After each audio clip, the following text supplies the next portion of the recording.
Mr. President, your administration separated children. Garcia Luna has been charged. Joaquín Guzmán Loera. Entre Washington y México, por Jesús Esquivel. Esta es una producción de Fluxus Comunicaciones.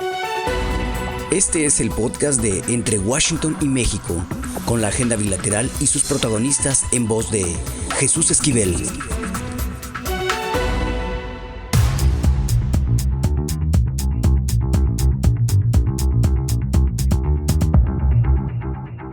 ¿Qué oles? Bienvenidos nuevamente a Entre Washington y México, el podcast.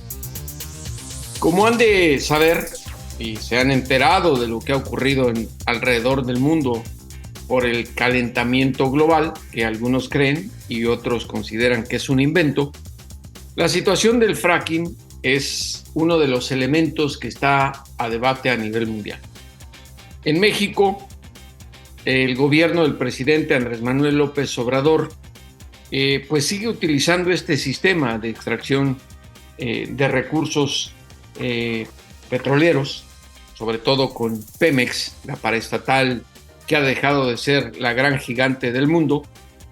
Y bueno, para hablar de esta situación tenemos a Alejandra Jiménez. Ella es integrante de la Alianza Mexicana contra el Fracking.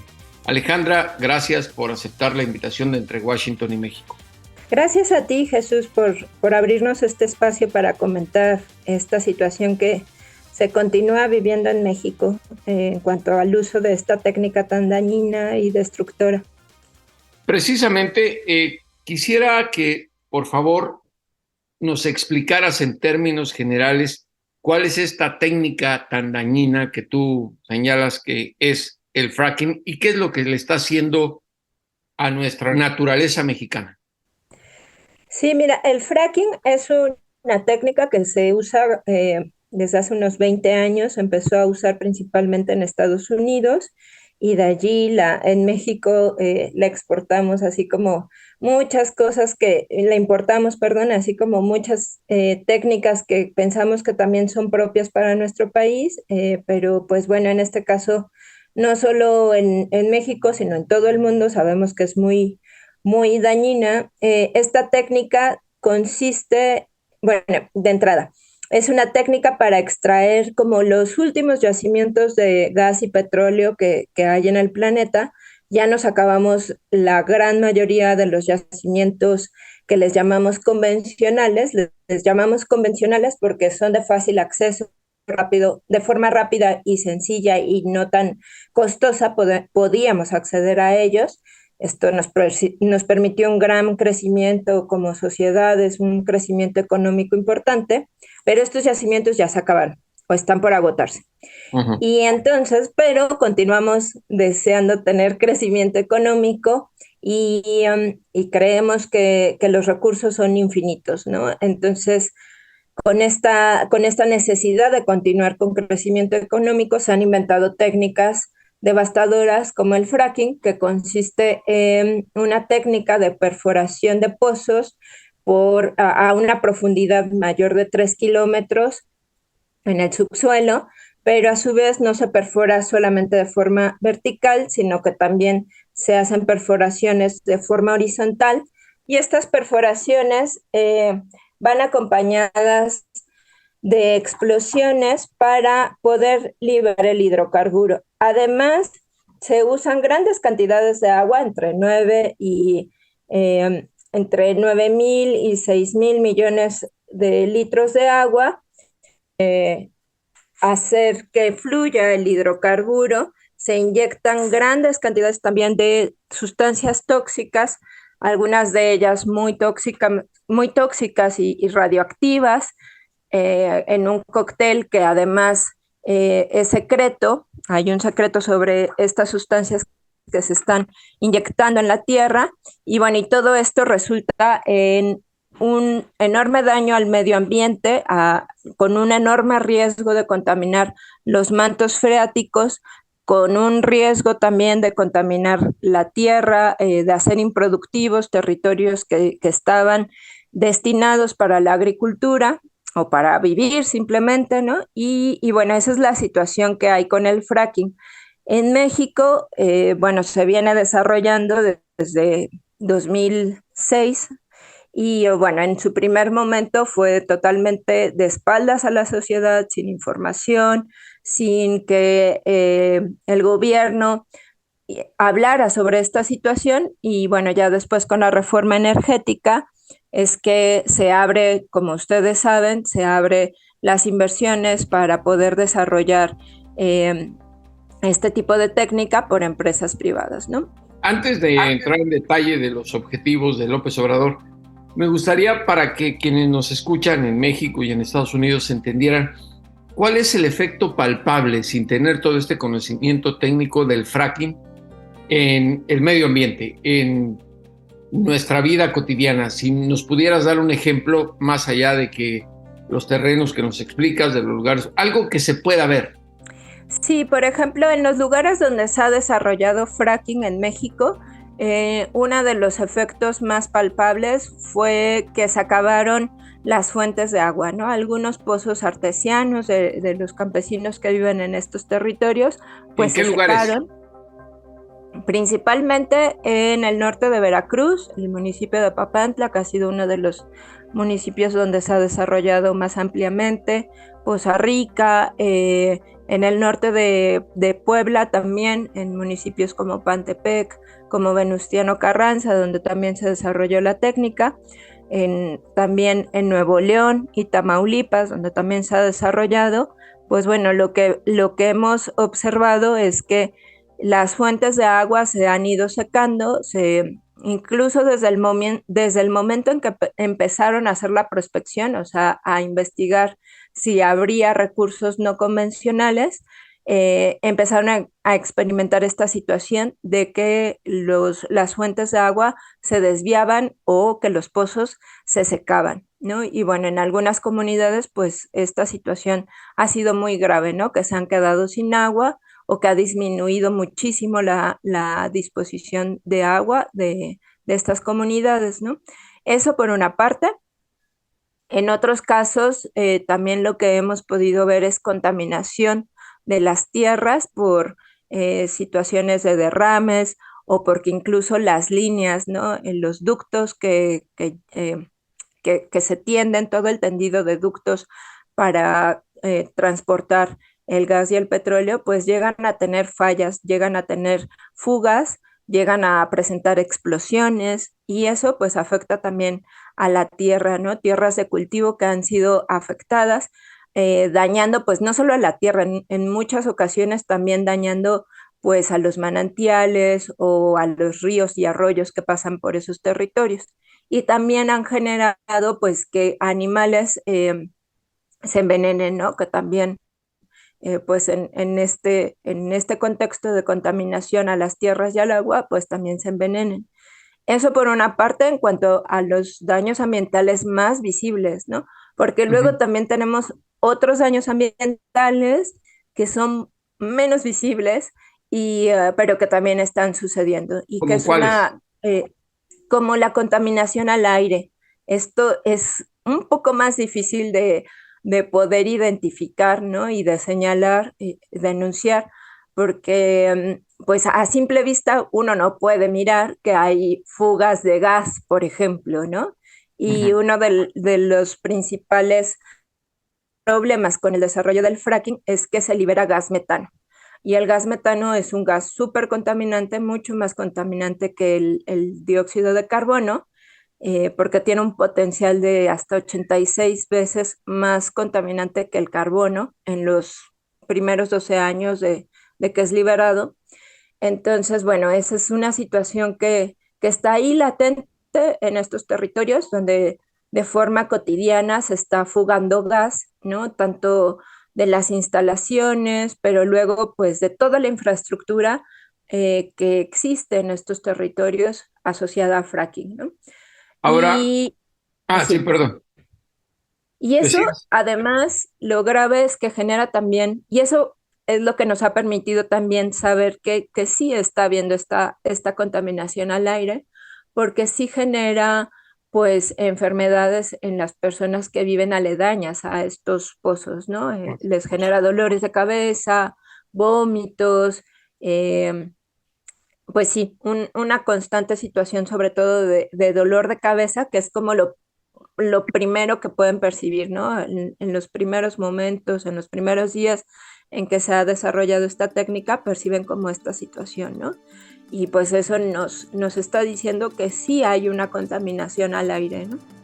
El presidente López Obrador se había comprometido en reducir en un 75% la prohibición para el fracking, ¿no? La extracción de materias primas bajo estas técnicas tan dañinas que tú mencionas. En el presupuesto fiscal del 2024 propuso al Congreso aprobar 4.063 millones de pesos para dos proyectos: aceite terciario del Golfo y aceite y gas en Lutitas, que representa pues una reducción del 50%, la mitad de lo que propuso en 2023.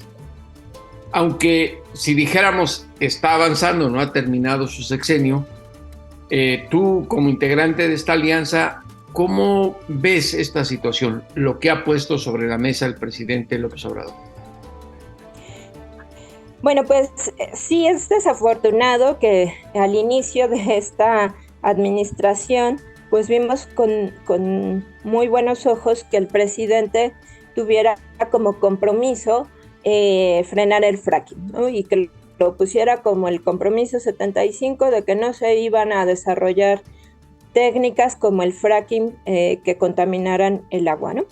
Desafortunadamente este compromiso no se ha cumplido porque se sigue desarrollando fracking en México, tal vez no con la intensidad que se desarrolla en Estados Unidos o en Argentina, donde existen miles de pozos, ¿no? Porque además esa es una de las características del fracking, que cada pozo, o sea, se necesitan perforar muchos pozos porque ya es poco el recurso que hay de no convencionales. Entonces, tienen que ser pozos muy cercanos, cada pozo tiene una producción de alrededor de 3, 5 años, no más, entonces es por eso que es tan invasivo. Pemex ha perforado de manera horizontal 27 por lo menos, ¿no?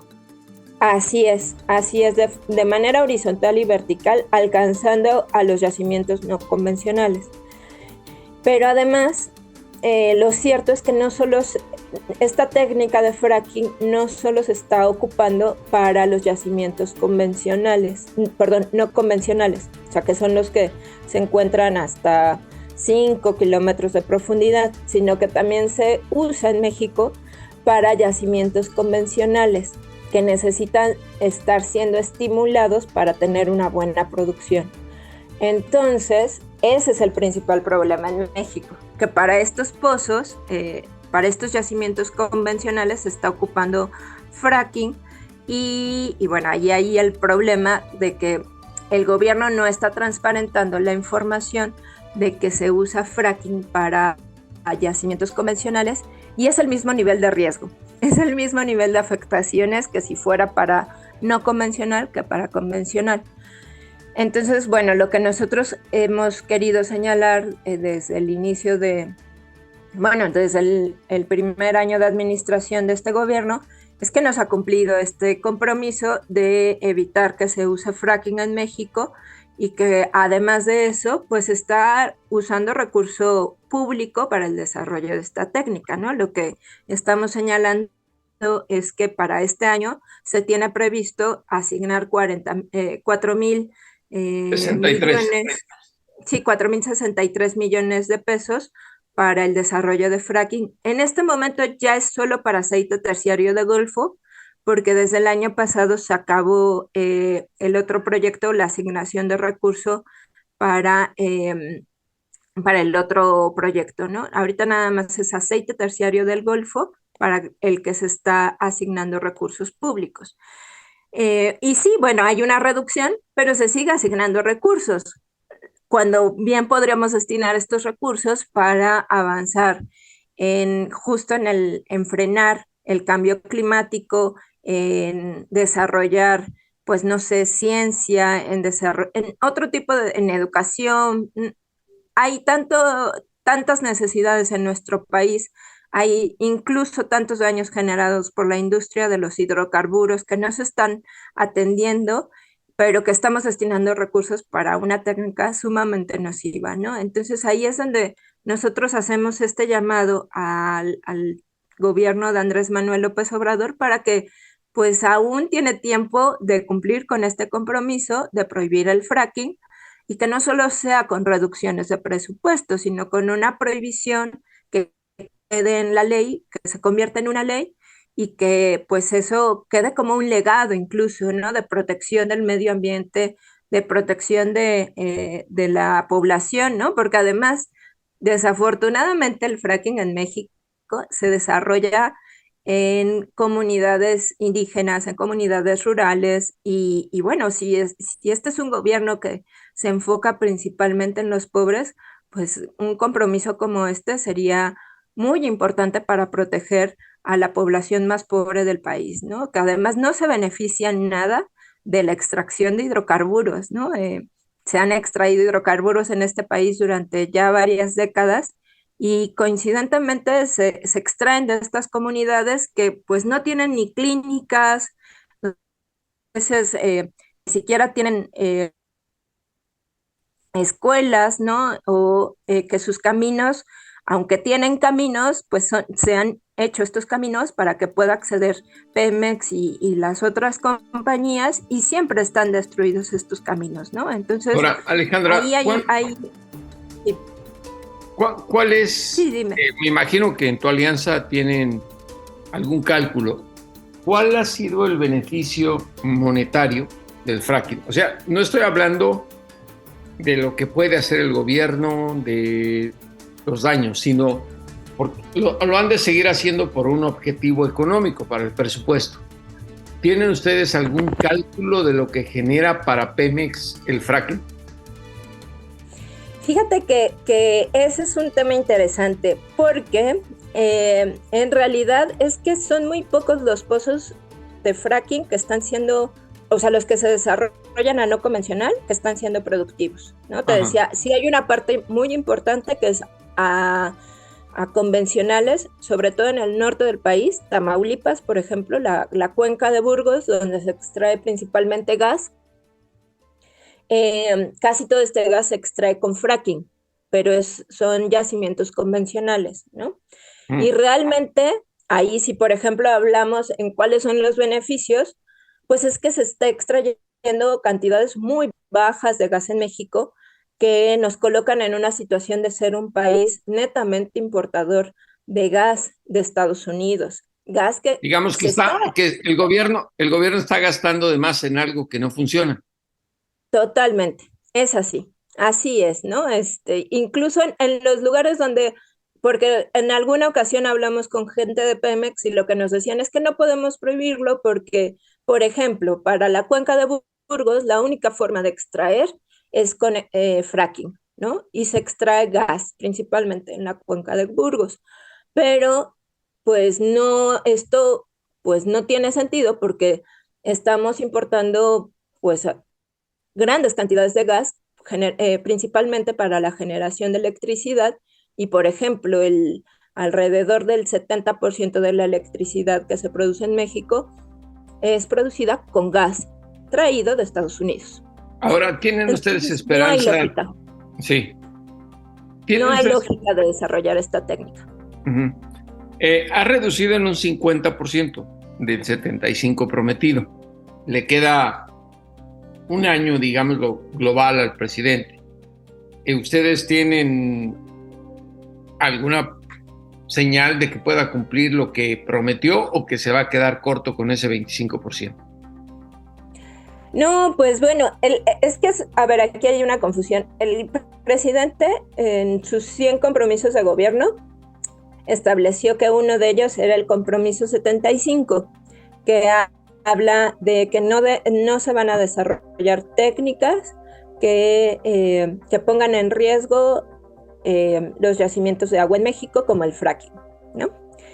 Entonces, lo que nosotros vemos es que ese compromiso, que es el compromiso 75, no se está cumpliendo porque se está desarrollando la técnica y hay recurso asignado para el desarrollo de esta técnica. sí, se disminuyó en un 50%, pero eso no es suficiente para decir que se está cumpliendo con el compromiso de que no se va a desarrollar la técnica.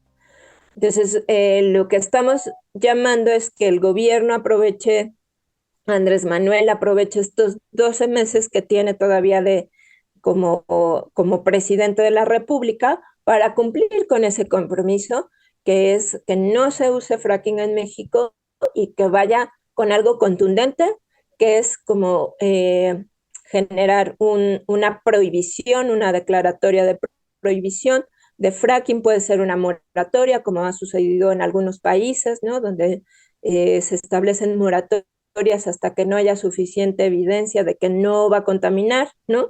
Pero toda la evidencia señala a que es contaminante esta técnica. Y creemos desde la Alianza Mexicana contra el Fracking, creemos que esta podría ser una muy buena forma de cerrar esta administración cumpliendo compromisos, ¿no?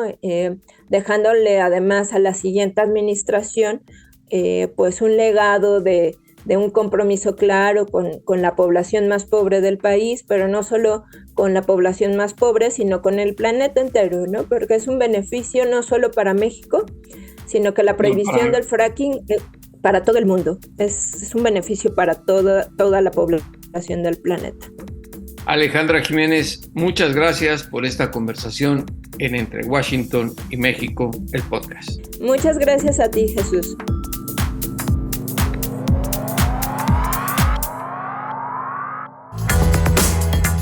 Pucha Play con Gonzalo Lira.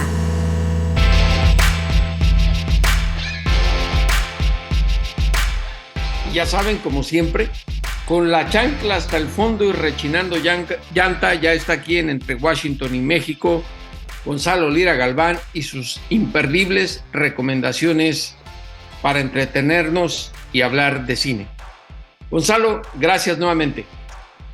No, hombre, gracias a ti siempre por el espacio, Jesús, y sobre todo por la oportunidad de sacar una entrevista que tengo guardada desde hace mucho tiempo, pero que va a entrar muy ad hoc con el tema de este episodio. Y es que hace algunos años, durante el Festival de Cine de Morelia, visitó a aquel festival, aquella ciudad, Al Gore, que seguramente pues quienes conozcan la carrera de Al Gore saben que gran parte de su imagen pública, de su imagen política y por lo tanto de su injerencia en las políticas de Estados Unidos, pues tienen que ver con asuntos cercanos al medio ambiente. Y esto, sabemos, ganó un Oscar, por ejemplo, ¿no? Por el documental Una Verdad Incómoda, que tiene dos partes. Él aquella vez venía precisamente a promover esos documentales. Y lo que me resulta muy interesante es que alguien que no solo es una figura pública en el sentido artístico o nada más en el sentido político, sino que ha logrado expandir y abrir sus alas y abrir esa injerencia en diferentes ramas, pues bueno, lo utilice para algo tan loable y que de alguna manera tenga la visibilidad que llega a tener Al Gore, pero sobre todo la elocuencia con la que habla del tema. Y precisamente respecto a estas películas de Una Verdad Incómoda, en las cuales habla de los daños que se le ha hecho al medio ambiente, de cómo los gobiernos, las políticas, la inversión privada, incluso de repente la inversión pública tienen que ver con el deterioro del planeta, pues bueno, es interesante siempre escuchar lo que dice Al Gore. Y a propósito, esto fue lo que me dijo cuando yo le pregunté si de alguna forma él ya había desarrollado una coraza, si de alguna manera estar tan cercano a estos temas, como pasa con los médicos, ¿no? Que dicen que los médicos están tan cercanos a la sangre, a los bisturís y al sufrimiento humano que se van volviendo insensibles. Y bueno, vamos a escuchar qué es lo que me dijo Al Gore al respecto. En el pasado hubo momentos en los que sí tuve que lidiar con esas emociones.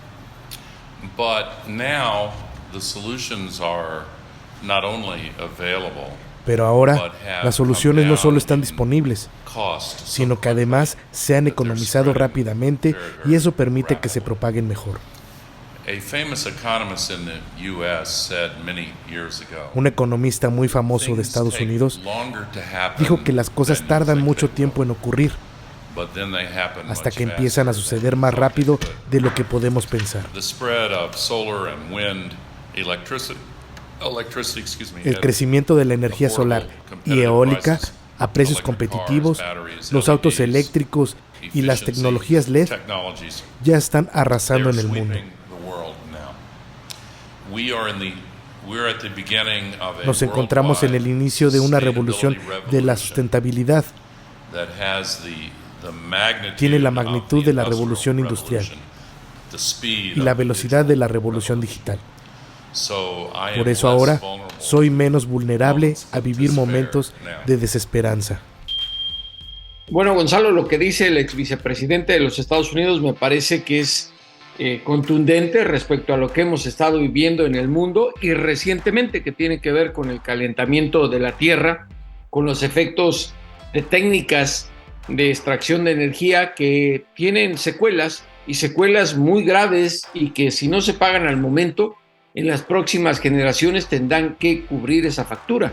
Totalmente de acuerdo. Y que de alguna manera, no solo digo para quienes sean todavía estén rejegos a sensibilizarse respecto al daño medioambiental y digan, eso a mí cómo me afecta porque a lo mejor solo me importa mi bolsillo o yo no voy a tener descendencia, pues nos afecta de todos modos en lo económico, ¿no? Desde la necesidad de estar usando bloqueador y gastar en bloqueador solar más que antes, hasta los precios de los barriles de petróleo y los combustibles fósiles. Todas esas cosas nos afectan en el día a día y no hay que esperar al futuro, como dice Al Gore, ¿no? O como el título de aquella película de ciencia ficción, no hay que esperar a que el futuro nos alcance para vernos afectados por ello y por lo tanto tomar conciencia y tomar acción. Él habla de alguna manera de cómo ya estar desensibilizado lo hace no paralizarse y poder actuar.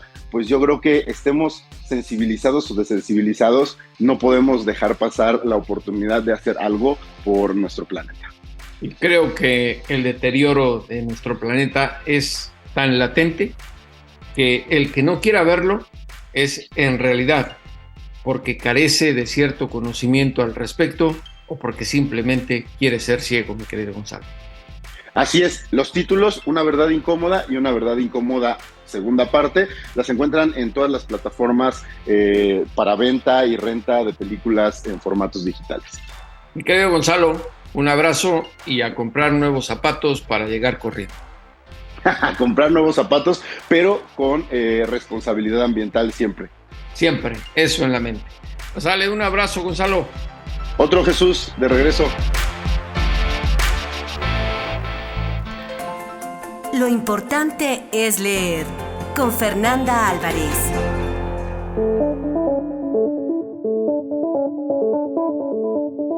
Y bueno, aquí en Entre Washington y México ya llegó Fernanda Álvarez con lo más importante es leer, que ya valga la redundancia, eso es muy importante para nuestras vidas y más en estos momentos de incertidumbre política en nuestro país y en los Estados Unidos. Mi querida Fer, ¿qué nos tienes? Hola querido Jesús, pues sí, como siempre es un gustazo estar contigo, compartir lecturas. Y en esta ocasión te traigo dos primeras novelas de autoras muy distintas, muy poderosas y ahora verás por qué desde distintas ópticas o diferentes ópticas. La primera autora de la que te quiero platicar se llama Yumana Haddad. Ella hace muchos años escribió un libro que se llama Yo maté a Sherezada, que publicó Debate, y después, no me acuerdo de la editorial, pero el libro se llama, espérame, deja que me acuerde. Creo que era Superman. Y bueno, a partir de ahí le empecé a conocer, es poeta también, es activista, es libanesa y es increíble, ¿no? No solamente por esos tintes poéticos que ella tiene tanto en sus ensayos como en su poesía. Y en esta primera novela que se llama La hija de la costurera, es una novela muy fuerte, muy, pues sí, dolorosa.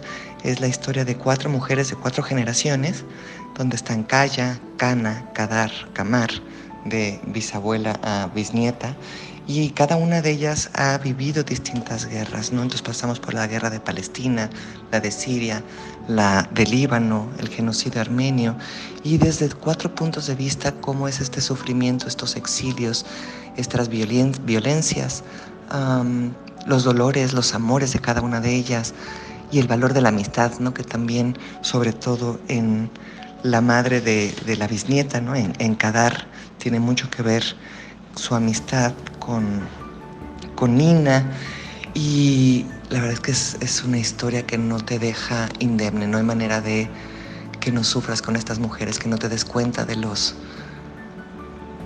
que hace la guerra. La verdad que es tan absurdo, ¿no? De todas estas vejaciones que sufren las mujeres.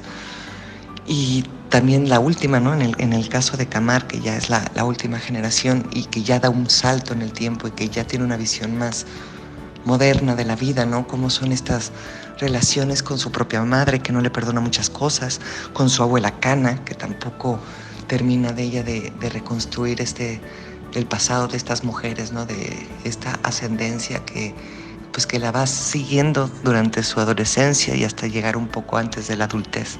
Es una novela muy fuerte y yo creo que Yumana Haddad, lean lo que lean de ella, les recomiendo muchísimo como autora. Vale la pena eso, desde su poesía, sus ensayos, su visión feminista.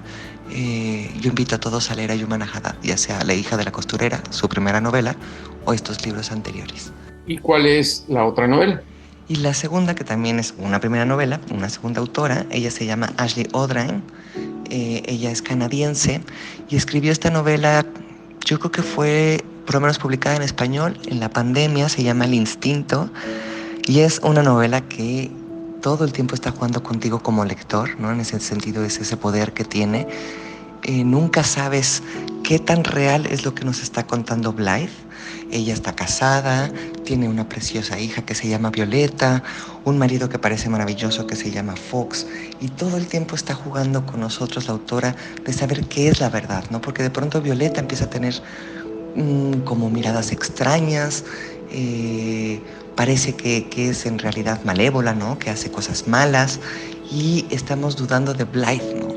O al contrario, le estamos creyendo. Entonces es una novela que yo, imagínate, se me ocurrió leerla cuando estaba embarazada y fue muy creepy, ¿no? Porque dije, híjole, donde salga como Violeta esta niña, ¿no? Depende en qué capítulo iba yo leyendo, pero maneja muy bien la historia. Termina separándose Blythe de Fox, entonces ella va viendo como a la distancia esta hija Violeta que va creciendo, la nueva pareja que se llama Gemma de Fox está embarazada, y claro, la tiran todos de loca, ¿no? O sea, no puede ser que tu hija sea mala, es inconcebible pensar la maternidad desde ahí, ¿no? Y además la historia de Blythe viene de tener una madre que era maltratadora, ¿no? Entonces claro, Fox le dices que claro, tú vienes de esa historia y quieres culpar ahora a tu hija, vete al psicólogo, vete al psiquiatra. La abuela tampoco había sido la mejor persona ni con su madre ni con Blythe. Entonces todos los cuadros se van acomodando para que uno cada vez descrea más de lo que puede Blythe opinar acerca de su propia hija, ¿no? Entonces es un libro súper interesante que en una sentada te lo terminas porque no puedes soltarlo, salvo cuando te pones a pensar en los tuyos y dices, uy, no vaya a ser.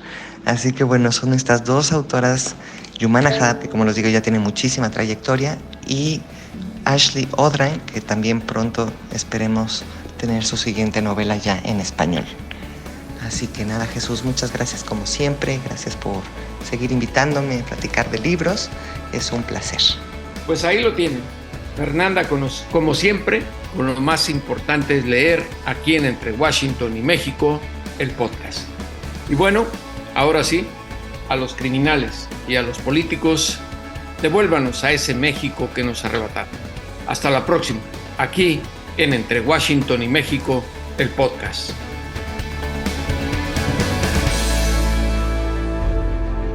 Esto fue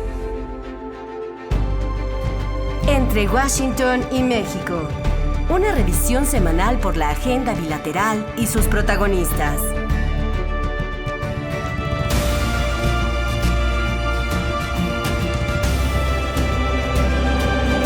Entre Washington y México. Esta es una producción de Fluxus Comunicaciones.